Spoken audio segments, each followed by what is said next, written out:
कुरुआबाहि गामियाव दान मोनथामनि थाखाय ताइक्वान्ड' मार्शल आर्ट्स फोरोंथाय हाबाफारि।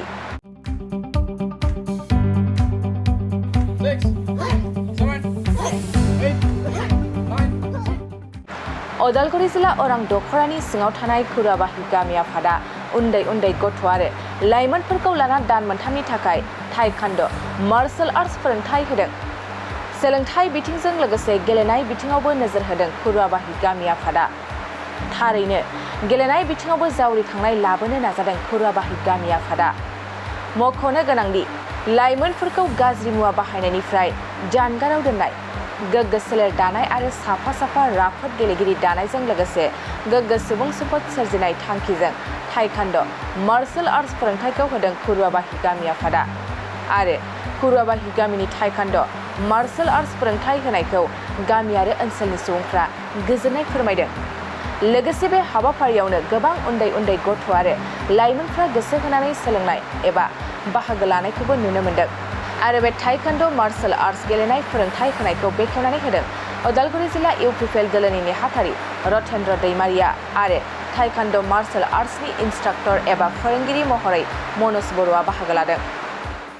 जे ताइक्वान्ड' मार्शल आर्ट बेखौ गामियावनो फोरोंनायनि थांखि लादों आरो दिनै बे हाबाफारिखौ बिथांमोना नैबे गोथार थानसालियाव जागायजेनबाय आरो बेवहाय आंबो इन्सट्राक्टर बिथां मनज बर' बिथांजों फैफादोंमोन आरो बेवहाय बाहागो लानो मोननानै आं गोजोननाय मोन्दों आरो हाबाफारिखौ आंखौनो बेखेवहोबाय। आं बे खाबुखौ होनायनि थाखाय गामि आफादखौ साबायखर बावदों आरो गामि आफादनि जि गोथार जि गेदेर थांखि बेखौ जाफुंथों होननानै आं नुवाथारि आनान गसाइ आफा बोराइ बाथौनि खाथियाव आं आर'ज गाबदों। दिनै नोंथांमोना मिथिगौ अलिम्पिक सोलिगासिनो दङ। लाभलिना बरग'हाइ बिथाङा गेलेगासिनो दङ आरो बिथाङा फार्स्ट राउन्डआव फार्स्ट बिथांनि जि मेच खेला बेयाव देरहादों आरो सेकेन्डआव देरहाबावबानो निस्सय बिथाङा अलिम्पिक फाइनालाव गेलेनो हागोन, सासे मेडेलिस्ट जानो हागोन। बेबायदिनो बर'निफ्राय अंकुसिता बर', बेबायदिनो जमुना बर' बिथांमोना गोजौ थाखोआव सौहैनो हाबाय। थ' दिनै बर'फोरा सरासनस्रायै गामियाव थायो हिसाबै खस्थ' आबाद मावना जायो हिसाबै जोंनियाव इनार्जि दङ, जोंनियाव बोलो दङ, जोंनियाव देहा दङ।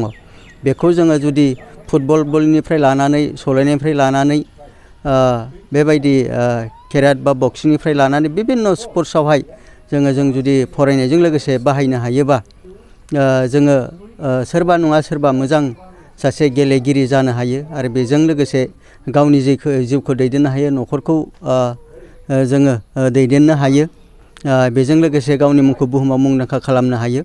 दा बेबायदि आथिखालनि जिबायदि मोनसे गिलु बालु थासारि इन्टारनेट जुग मबाइलनि जुगावहाय जोंनि गोबां गथ'फोरा दिनै मबाइलाव बेस्थ' थायो। बिमा बिफाया दिनै सामलायनो हायो मोनसे थासारि। दा बेवहाय जुदि जोंनि गारजेनफोरा जुदि सांग्रां जानानै जोंनि गामिनि दैदेनगिरि मेलेमजिबि बिथांमोना सांग्रां जानानै जोंनि गथ'फोरखौ जों फिउचाराव माबायदि लांनो, जोङो मोजां डिग्रि लानो नाम्बार मोननो बोरै जोङो बिथांमोनखौ जोङो फोरोंथाय होनो, खेला दुलायाव जों बोरै फोरोंथाय होनानै बिथांमोनखौ जोङो बोरै मुंदांखा खालामनो, बेखौ जुदि जों साननानै जों खामानि मावोबा निस्सय बे बिटिआर हालामनिफ्राय गोबां स्पर्ट्सआवनो होन गुबुन गुबुन बिथिङावनो होन जौगासार जानो हागोन बेखौ मिजिंथिदों। दा बेबायदिनो मोनफ्रोमबो गामिया थांखि लानांगौ। आं बुङाखै दिनै ताइक्वान्ड'खौल' दिनै कचिं होनांगौ बा फोरोंनांगौ। दिनै गुबुन गुबुन बेडमिन्टननिफ्राय लानानै क्रिकेटनिफ्राय लानानै फुटबलनिफ्राय लानानै बेबायदिनो गोबांथार खेला दङ।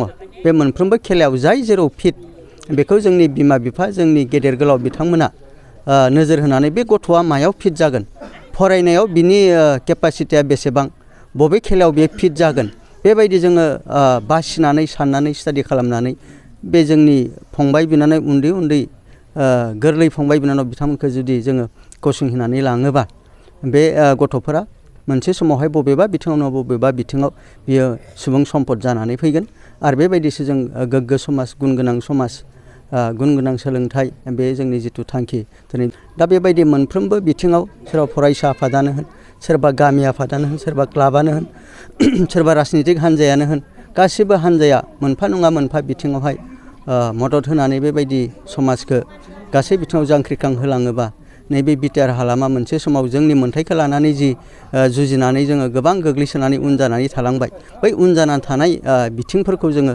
थाबैनो फिलआप खालामनानै जौगाखां हादोर रायजोफोरजों जों खारफानो हागोन बेखौ मिजिंथिदों। Thank you. जोंनि बे खुराबाहि गामियावहा गोबां उन्दै उन्दै गथ'फ्रा फरायनायाव दङ नाथाय खेला दुलायावहा गैया।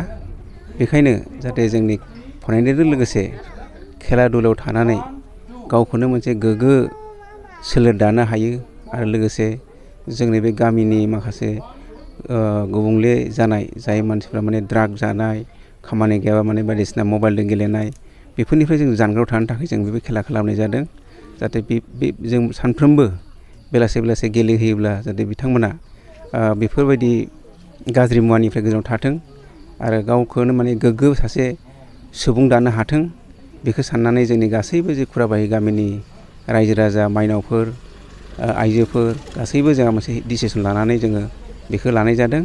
नाथाय जोंबो आखा खालामदों जे बेनि गेजेरजों जोंनि बे फैबाय थानाय जेनेरेसना मोजाङै जौगालांनो हागोन आरो गोग्गो सोलेर दानो हागोन आरो जोंनि बे खाथि खाला गामिनि माखासे गथ'फोरखौबो जों बे बाहागो लाफैनो थाखाय आं खावलायदों। ओंखायनो जोबथारनायाव आंनि बे नोंथांमोननो सानबेसे सोलिगोन बे फोरोंथाया? बे जों गामि आफाद हिसाबै जों 3 दानखौ लादों। 3 दाननि उनावहा जोङो जोंनि गथ'फोरनि रोंगौथिखौ नायनानै आरो जों बारायबावगोन। फोरोंगिरि हिसाबै सोरखौ थिसनदों नोंथां? जों फोरोंगिरि हिसाबै मानाव गेदेर मनज बर' बिथांखौनो जाहाथे बिथांनि न'आ हरिसिंगायाव बिथांखौनो जों खावलायदों आरो बिथांखौ जोङो सानफ्रोमबो फैनानै बेलासे स्कुल सुटि जानायनि उनाव फोरोंफैनो थाखाय जों खावलायदों आरो बेयाव जों गासैबो जों गथ'फोरखौ फैथारनो थाखाय जोंनि रायजो राजानि इनिसियेटिभ लादों आरो हांख्रायदों जोंनि थांखिया बेनो जाहाथे बिथांमोनाबो सानसे समावहा मोजां खेला गेलेथों, अलिम्पिकआव बाहागो लाहैनो हायो, बेबायदिनो डिस्ट्रिक्टनिफ्राय स्टेट लेभेलाव थांनो हादों, बेबायदिनो माने नेसनेल लेभेलाव थांनो हाथों, गावनि जिउजों लोगोसे जोंनि सुबुं समाजखौबो मोजां खालामलांनो हायो बेखौनो जों आसा खालामनानै जों लाइमोनखौ जों खावलायदों। बेबायदिनो जोंनि गासैबो गारजेनफ्रा गाव गावनि गथ'नि थाखाय मोनसे जोंनि गामियाव मोनसे सांग्रांथि लाबोदों। बे सांग्रांथि लाबोनायखायनो जोङो बेजों लोगोसे जों बेखौ लाफानाय जादों आरो गामियावहा बे खेके खुराबाहि गामियाव 110 न'खर दङ। 110 न'खराव मथा मथि जोंहा 50निफ्राय माने 60सो माने उन्दैनिफ्राय माने लाइमोनसिम दङ। जोङो मथा मथि 60खौ जों सोलोंनो हागोन होननानै सानदों आरो बेखिनि थांखि लादों आरो। मोनसे फोसावथाय नोंथांमोननि थाखाय मोनसे गोजोनथाव खौरां लानानै फैदों। चिरां जिल्लानि सिङाव थानाय काजलगावनि सिफुं हटेलखौ गुवाहाटी नोगोरनि साखाथियाव थानाय सानसारियाव गोदानै मोनसे सिफुं हटेल ब्रान्च खुलिनाया नोंथांमोननि थाखाय गोजोनथाव खौरां लानानै फैदों। नोंथाङाबो जुदि गुवाहाटीयाव थायोब्ला एबा गुवाहाटी नोगोराव दावबायहैनाय समाव बर'नि दोरोङारि ओंख्रिखौ जानो लुबैयोब्ला गुवाहाटी नोगोरनि साखाथियाव थानाय सानसारियाव गोदानै बेखेवनाय सिफुं हटेलाव थांनानै जाहैनो हागोन। बे सिफुं हटेलाव नोंथाङा बाङाय बेसेनावनो बर'नि गोबां गुबुन गुबुन दोरोङारि जाग्रा ओंख्रिफोरखौ मोननो हागोन। अनला दाउ, सबाय दाउ, अमाजों नारजि, मैथा अमा, ना बाथोन, थारुन ना, थारुन अमा आरो गोबां बायदि बायदि बर'नि ओंख्रिखौ बे बर'नि सिफुं हटेलाव मोननाय जायो। सोरबाफोर जुदि बे सिफुं हटेलाव बर'नि संनाय खावनायखौ जानो थाखाय सिगांग्रो अर्डार हरनोब्ला नैबे 9864747796 9954772037 जामबुं नम्बराव कल खालामनानै बुकिं खालामहरनो हागोन।